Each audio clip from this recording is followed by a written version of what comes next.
Teman-teman pasti dapetin berita-berita di mana anak-anak muda usianya masih muda-muda tapi duitnya udah banyak.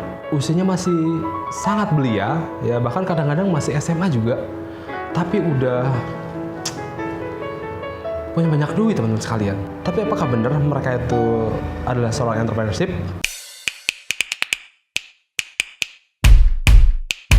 Assalamualaikum warahmatullahi wabarakatuh, teman-teman sekalian. Kita coba dulu ngobrol tentang brainstorming ya, tentang perusahaan. Karena sebagian di antara kita tentu masih beranggapan ya, apa sih pentingnya berwirausaha? Takutlah kalau wirausaha, nanti kalau gagal gimana, ya kan? Istilahnya gambling gitu ya teman-teman sekalian ya. Nah, teman-teman sebenarnya nggak perlu takut untuk berwirausaha. Karena apa? Coba lihat aja hari ini ya, atau di tahun-tahun 3 tahun terakhir ini, teman-teman pasti dapetin berita-berita di mana anak-anak muda usianya masih muda-muda tapi duitnya udah banyak. Usianya masih sangat belia, ya bahkan kadang-kadang masih SMA juga. Tapi udah punya banyak duit teman-teman sekalian. Tapi apakah benar mereka itu adalah seorang entrepreneurship? Saya ngomongnya gini aja deh. Sebuah upaya kemudian menghasilkan sebuah peruntungan tentu nggak didesain hanya sebatas abal-abal kan teman-teman ya, atau didesain secara kacangan. Itu nggak mungkin teman-teman sekalian. Wirausaha itu mengedepankan sebuah prinsip, proses, dan sistem atau sistematis. Vlogger sekalipun, ya kan itu entrepreneurship teman-teman sekalian, wirausaha itu. Karena apa? Untuk menyusun sedemikian rupa setiap tayangan vlognya, dia pasti mikir gimana kemudian mendapat pemirsa, membuat pemirsanya betah, membuat pemirsanya nonton ulang, subscribe, bahkan like, atau bahkan ikutan komen. Itu butuh usaha teman-teman sekalian, dan itu adalah entrepreneurship teman-teman sekalian. Targetnya adalah mendapatkan peruntungan. Itu vlogger. Bagaimana dengan yang lainnya? Selama sebuah upaya itu bisa menghasilkan sebuah dampak ekonomi, saya pikir itu adalah kegiatan wirausaha teman-teman sekalian. Nah, jadi ngapain harus takut berwirausaha teman-teman sekalian gitu. Sekarang teman-teman sekalian, ada dua istilah yang sering ada di telinga anak-anak muda. Sebagian anak-anak muda ini sudah bergeser kepada paradigma yang baru. Sebagian anak-anak muda masih berada pada paradigma yang lama teman-teman sekalian. Apa dua paradigma ini? Nah, yang pertama adalah kerja tetap atau tetap kerja. Kalau dilihat-lihat secara istilah, kayaknya nggak beda ya, cuma dibalik doang gitu.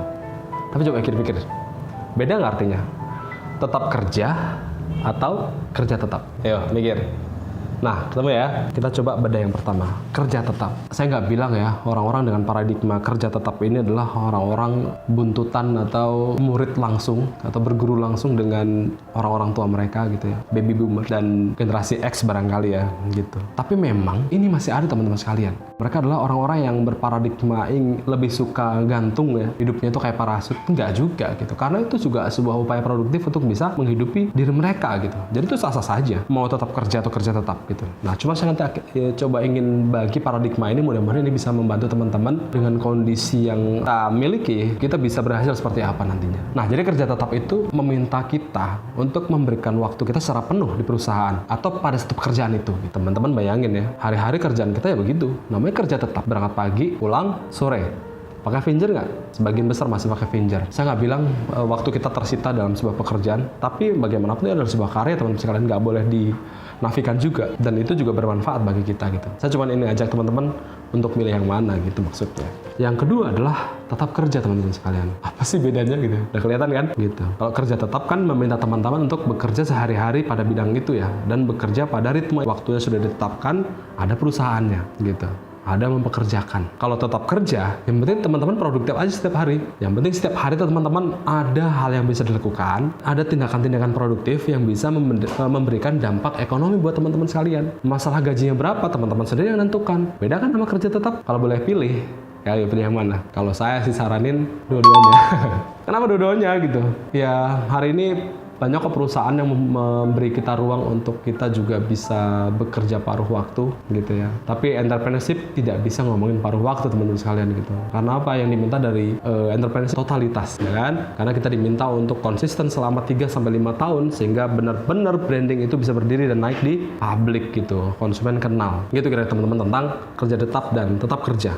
Nah, jadi kalau boleh pilih ya silakan pilihlah. Kalau saya sih saranin ya tetap kerja gitu. Teman-teman di rumah megang-megang handphone gini kan, megang-megang handphone buat vlog, buat YouTube ya kan, posting produk, sambil nonton TV, saldo masuk ya kan, gitu. Siapa nggak mau kayak gitu? Berikutnya adalah teman-teman sekalian, sebagian orang masih beranggapan susah sih move on gitu ya dari kuliah terus kerja atau kuliah berusaha. Gampang ya teman-teman sekalian.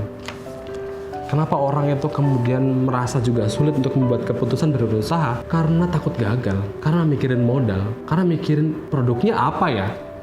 Nah, ini tentu persoalan-persoalan yang sering sebenarnya nangkring di pikiran kita gitu. Hanya sebatas pikiran sebenarnya, tapi kemudian mempengaruhi seluruh lingkup keputusan hidup kita gitu. Ngeri nggak tuh kalau berpikirnya kayak gitu? Makanya move on gitu ya. Nah, dulu tahun 2005 itu lagi santer-santernya buku tentang The Power of Kepepet, ya kan? Purdi Chandra. Mungkin teman-teman masih bisa cek bukunya di Gramedia, kayaknya masih ada itu. Ya, karena itu memang serial-serial buku-buku gila ya, serial-serial buku gila, ya kan? Karena memang orang-orang gila itu adalah orang-orang yang biasa membuat keputusan-keputusan itu di luar orang-orang normal gitu, makanya dibilang gila. Nah, di dalam buku itu Pak Purdi ngenalin tentang botol, bodol, dan bobol. Apa sih itu gitu ya? Yuk, kita bongkar satu-satu. Botol. Ada BOTOL. Nah, prinsip-prinsip dalam berusaha, 3 istilah yang dikenalkan oleh Pak Purdi Chandra ini. Dari botol, bodol, dan bobol. Secara umum, bahwa bisnis itu butuh berani. Apa? Berani. Nggak cukup hanya sebatas punya gagasan, tapi kalau nggak berani, punya keinginan, tapi nggak segera melakukan. Punya cita-cita, tapi nggak action. Jadi butuh berani teman-teman sekalian. Nah, itu kenapa kemudian para pebisnis atau teman-teman kita yang sukses duluan, kita pasti mikirnya gini, lah kok bisa ya? Ya karena mereka berani gitu. Ih, akhirnya dia sukses ya. Nah, kita cuma bisa bilang gitu. Yang lain udah pada sukses, kita baru bilang gitu. Nah, untuk teman-teman sekalian, kalimat botol, bodol, bobol adalah berani. Jadi berani itu penting teman-teman sekalian. Yang kedua adalah optimis. Apa? Optimis ya. Setelah kita punya keberanian, kita lakukan. Setelah kita lakukan optimis ya. Berani dan optimis. Kita mulai dari istilah yang pertama, botol, BOTOL. B-nya berani, kedua optimis, kemudian tenaga orang lain, TOL. Masih banyak di antara kita yang beranggapan, waduh nggak sempet, kan kuliah. Gimana dong kalau kuliah kita punya bisnis, ntar nggak bisa jalan bisnisnya. Nah, kalau kita yakin bahwa kita mulai dari keberanian dan optimisme, maka kita bisa kok pakai tenaga orang lain. Ya kita undang karyawan, atau mungkin teman kita yang bisa support gitu, atau saudara-saudara kita yang bisa support gitu, sehingga mereka tuh bisa wujudkan ide bisnis kita dengan berani, optimis, tenaga orang lain, BOTOL. Itu yang pertama. Jadi nggak ada alasan teman-teman sekalian. Nggak punya waktu, ada orang lain yang bisa kita kerjakan. Yang penting kita syaratnya adalah punya bisnisnya, punya produknya, punya jenis usahanya. Lakukan dengan berani, optimis, gunakan tenaga orang lain. Itu yang pertama. Istilah yang kedua adalah BODOL. Tetap sama ya, berani, optimis. Yang kedua adalah dagangan orang lain, DOL. Waduh, nggak bisa nih, kan nggak punya dagangan, nggak punya produk, nggak punya gagasan, ya kan? Ya udah, pakai aja dagangan orang lain. Kan sekarang lagi musim tuh, kita nggak bisa buat produk, kita posting aja, gitu. Yang penting berani dan optimis. Kalau nggak punya keberanian dan optimisme, apapun itu nggak akan terjadi gitu. Mau ada dagangan orang lain atau enggak, mau ada bisnis kita atau enggak akan ada ngaruhnya gitu. Makanya harus berani, optimis. Dagangan orang lain banyak banget sekarang produk di pasaran, mau yang bermerek atau enggak, dari obat kutil, penghilang tungir ya kan, sampai glowing semua ada gitu. Kita tinggal berani nggak bantuin masa dan produk mereka. Itu nih yang ketiga, bobol atau berani optimis bisnis orang lain. Waduh, aku nggak punya usaha nih, gimana jadi pengusaha gitu? Nggak bisa men gitu. Kita bisa kok jalanin bisnis orang lain gitu. Mungkin teman-teman lihat ada sebuah kafe atau tempat usaha mau tutup tuh, ya kan? Observasi sehari, 2 hari, 3 hari kok tutup ya. Kalaupun buka kok nggak rame ya gitu. Nah, teman-teman cari tuh pemiliknya. Bisa nggak kerja sama agar kalian itu bisa menjadi CEO-nya atau partnership lah gitu, atau join bisnis lah. Yang punya usaha tadi udahlah ya kan, dengan modal yang sudah sepi tadi, teman-teman gagasan. Saya pikir cincau-cincau lah dengan pemilik bisnisnya agar teman-teman dapetin ruang untuk investasi atau saham. Ya anggaplah kalau teman-teman hanya sebatas punya ide dan yakin dengan gagasan itu, karena tetap harus berani dan optimis, teman-teman lakukan begitu. Saya yakin bisa lah, nggak ada yang nggak bisa. Jadi nggak ada alasan kan teman-teman sekalian untuk tidak punya bisnis. Teman-teman kerja, ya udah pakai tenaga orang lain dengan botol. Teman-teman nggak punya produk, ya kan, gunakan BODOL. Teman-teman nggak punya bisnis, ya kan, nggak punya modal, ya gunakan modal orang lain dengan bobol. Waduh, ribet. Yang 3 itu masih ada lagi teman-teman, nggak ada bisa-bisa sih kalau dunia ya.